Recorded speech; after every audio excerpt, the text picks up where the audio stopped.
Cardless mic కి connection ఇవ్వండి.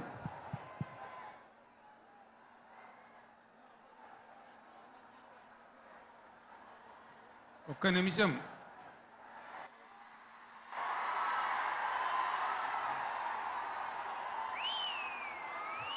ఈ మధ్య కాశ్మీర్లో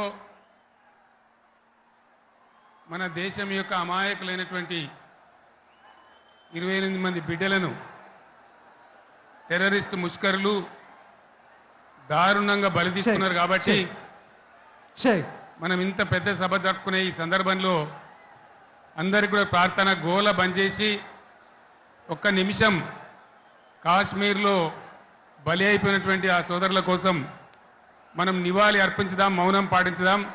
ఎక్కడి వాళ్ళు అక్కడనే దయచేసి మౌనంగా ఉండాలని విజ్ఞప్తి.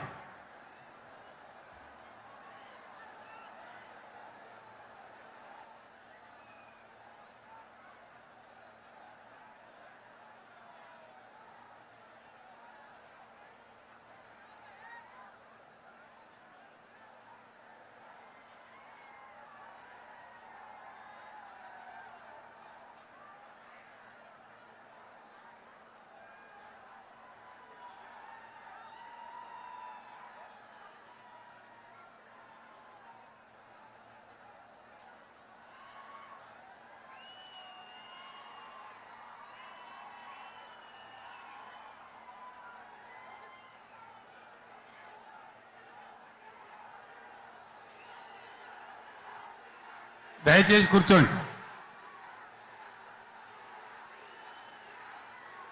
స్వాగతోపన్యాసం మాజీ మంత్రివర్యులు శ్రీ దయాకర్ రావు గారు.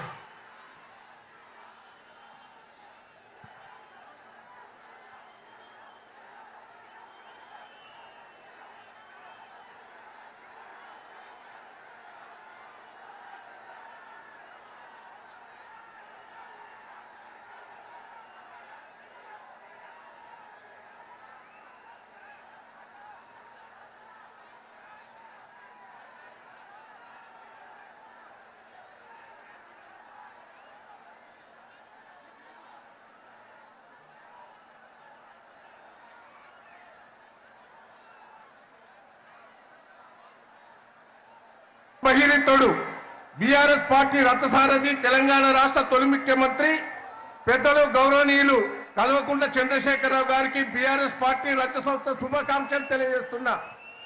ఓరుగల్లు అంటేనే ఓ చరిత్ర, తెలంగాణ ఉద్యమానికి పురిటిగడ్డ. ప్రొఫెసర్ జయశంకర్ జన్మించిన నేల వరంగల్. జరిగిన సభలు విజయవంతం కావాలంటే బీఆర్ఎస్ వల్ల సాధ్యం. 2003లో 2018లో జరిగిన బీఆర్ఎస్ గర్జన తర్వాత భారీ ఎత్తున ఈ సభ జరుగుతున్నది. బీఆర్ఎస్ పార్టీకి నుంచి వచ్చిన పెద్దలందరికీ, ఇక్కడికి వచ్చిన మాజీ మంత్రులు, వర్కింగ్ ప్రెసిడెంట్ హరీష్ రావు గారు, కవిత గారు, డిప్యూటీ స్పీకర్ గారు, సభా నాయకుడు సురేష్ రెడ్డి గారు, ఇంకా చాలా మంది ఎమ్మెల్యేలు, ఎంపీలు, ఉద్యమకారులు, పెద్ద ఎత్తున కదిలి వచ్చిన ఉద్యమకారులు, వరంగల్ జిల్లా ప్రజలకు, తెలంగాణ ప్రజలందరికీ స్వాగతం చెప్తూ ఇప్పుడు కేసీఆర్ గారిని మాట్లాడవలసిందిగా అందరు గట్టిగా చప్పట్లు కొట్టి స్వాగతం చెప్పవలసిందిగా విజ్ఞప్తి.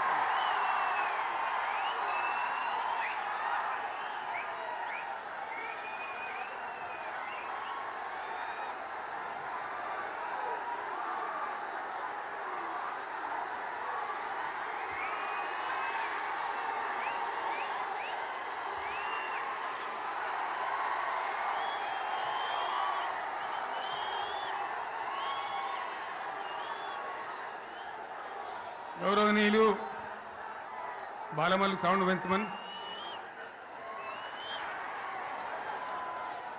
బీఆర్ఎస్ రాష్ట్ర కార్యవర్గ సభ్యులు,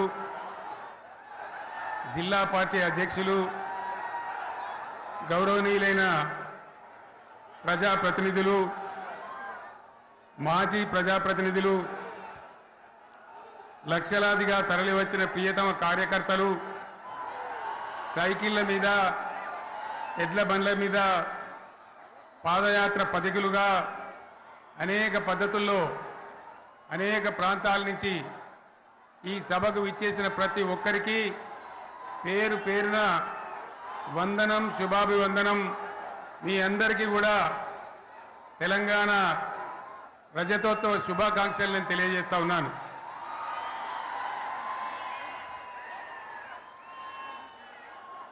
జననీ జన్మభూమిశ్చ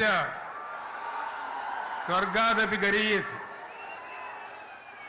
ఇది శ్రీరామచంద్రుడు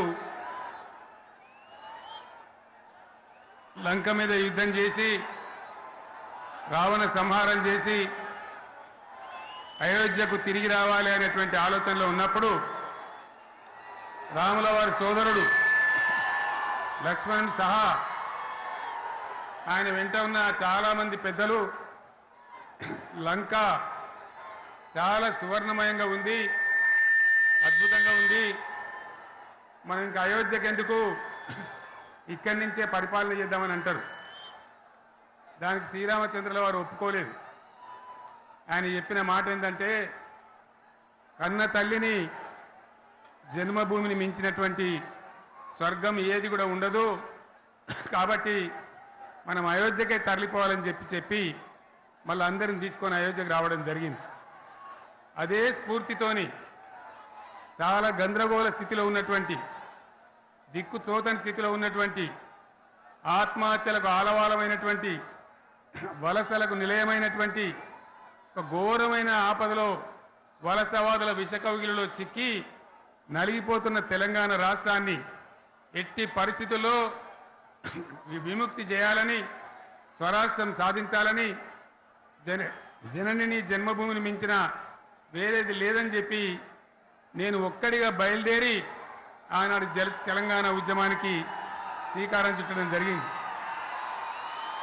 25 ఏళ్ల క్రితం, దయచేసి మీరు గొడవ బంద్ చేయాలి ఏమనుకోవద్దు, సభలో చాలామంది ఉన్నారు, లక్షల మంది ఉన్నారు, మీరు ఆపాలి ప్లీజ్. ఒకటే మాట బంద్ చేయాలి, గొడవ బంద్ చేయాలి, ప్లీజ్ స్టాప్. సో ఆ విధంగా 25 ఏళ్ల నాడు ఎగిరినటువంటి జెండా ఈ గులాబీ జెండా. చాలామంది బంద్ చేయాలి ఏ బాబు బంద్ చేయాలి బాబు. ఆ రకంగా ఎగిరిన జెండాను ఎందరో అవమానపరిచింది, ఎన్నో మాటలు అన్నారు, ఎగతాళి చేసిండ్రు, అవహేళన చేసిండ్రు, మకలో పుట్టింది ఉబ్బలో పోతుందని చెప్పిండ్రు. కానీ ఈ జెండా మీ అందరి సహకారంతో, అనేక మంది త్యాగాలతోని, వందలాది మంది ప్రాణ